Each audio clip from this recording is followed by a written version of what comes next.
அவர் பேர் கூட கணேஷ், தினேஷ் நினைக்கிறேன். ஆக்சுவலா விசித்ரா கூட மல்லு கட்டிட்டே இருப்பாரு. ஸோ, அவங்க 5 பேரையுமே போய் கமல் சார் வந்து கங்ராட்ஸ் பண்ண சீசன் அதான் நினைக்கிறேன். ஸோ, டாப் 5 ஃபுல்லா அந்த சீசன்ல அன்னைக்கு கமல் சார் கங்ராட்ஸ் பண்ணாருன்னும்போது, அர்ச்சனா, மணி, அப்புறம் வந்து மாயா, அப்புறம் வந்து 4th வந்து தினேஷ், 5th வந்து விஷ்ணு. ஸோ, விஷ்ணு வந்து அதாவது ஸ்டேஜுக்கு கொண்டு போறதுக்கு முன்னாடி ஒரு டாஸ்க் மாதிரி வச்சுட்டு, அதுலேருந்து ஒவ்வொருத்தரா ஃபர்ஸ்ட் விஷ்ணு எவிக்ட் பண்ணியிருப்பாங்க, அதுக்கப்புறம் தினேஷ் பண்ணியிருப்பாங்க, அதுக்கப்புறம் மாயா பண்ணியிருப்பாங்க, மிச்சம் 2 பேர் தான் ஸ்டேஜுக்கு கூட்டு போயிருப்பாங்கன்னா டாப் 5 ஃபுல்லாக போனது அந்த சீசன் தான் அப்படின்னு அந்த மாதிரி இந்த சீசன்லேயும் கொண்டு போவாங்களோ.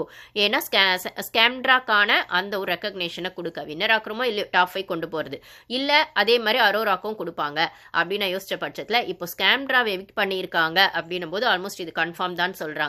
இது மக்களுக்கான விஷயமா மக்கள் வந்து ஸ்கேம்ட்ராவை எவிக்ட் பண்ணியிருக்காங்க, மக்கள் ஓட்டு அடிப்படையில் எடுக்கப்பட்டது, இல்லைன்னா பாருக்கான நியாயமா எடுக்கப்பட்டது, இல்ல சேனல் வந்து இல்ல விஜேஎஸ் வந்து நியாயமா நடந்துக்கிட்டாங்க அப்படிங்கிற மாதிரி எடுக்கப்பட்டது, ஸ்கேம்ட்ராவை எவிக்ட் பண்ணாங்க அப்படின்னு சொன்னாலுமே என்னால் இதை ஒத்துக்க முடியாதுங்க. ஸ்கேம்ட்ராவோட எவிக்ஷனும் பாருக்கு ரெட் கார்டு கொடுத்ததும் ஒன்றா? ரெண்டுத்தையும் ஒன்றா வச்சா ரெண்டும் ஒன்றா? ஓகே, ஸ்கேம்ட்ரா வந்து நடிச்சாங்க, இல்லைனா வந்து அவங்களோட நடிப்பு வெளிப்பட்டது, அவங்களோட குட்டு வெளிப்பட்டது. இப்போ வந்து ஜனங்க வந்து ரிவோக் ரெட் கார்டுன்னு பாருக்கு சப்போர்ட் பண்ணி பேசுகிறாங்க. பாருவோட அந்த ரெட் கார்டை ரிவோக் பண்ணணும், பாருவையும் கமருதீனும் ஸ்டேஜுக்கு கொண்டு வந்து அவங்களை ஹானர் பண்ணணும், அவங்களுக்கான ஏவி போடணும் அப்படின்லாம் சொல்லும்போது நீங்கள் அதை பண்ணி இருந்தால் ஓகே ஃபைன், அது பாருக்கான நியாயம். பட் ஆனால் அதை பண்ண உங்களுக்கு மனசு இல்லாமல் என்னமோ இப்போ தான் ஸ்கேம்ட்ராவோட நடிப்பை கண்டுபிடிச்ச மாதிரியும் ஸ்கேம்ட்ரா பண்ணது நடிப்புன்னு தெரிஞ்ச மாதிரி, அப்போ ஸ்கேம்ட்ரா பண்ணது நடிப்புன்னு தெரியிற பட்சத்தில் நீங்கள் ஸ்கேம்ட்ராக்கும் ரெட் கார்டு கொடுத்து அனுப்பணும்.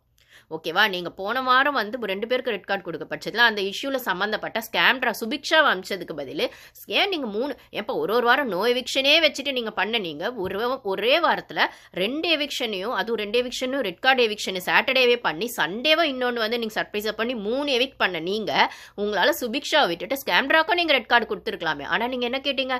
ஸ்கேம்ட்ரா ஆர் யூ ஓகே அப்படின்னு கேட்டு நீங்கள் கேம் ஆட ஓகேவான்னு கேட்டு அவங்க உள்ளே உட்கார வச்சுட்டு இந்த வாரமும் அவங்கள நார்மல் எவிக்ஷன் பண்ணியிருக்கீங்க. நார்மல் எவிக்ஷனும் பாருக்கு ரெட் கார்டு கொடுத்த விஷயங்களும் ஒன்றா? இப்படி தான் ஜனங்க மண்டையே இந்த பிபி ஷோ கழுவுறாங்க, இப்படி தான் ஜனங்க மண்டையே இந்த விஜய் ஹோஸ்ட் வந்து கழுவுறான் அப்படின்னு சொல்லும் போது ரெண்டும் ஒன்று ஆகாது.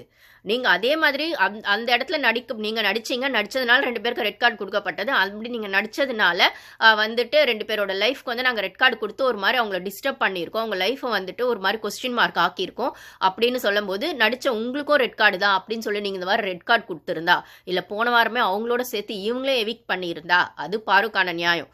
போன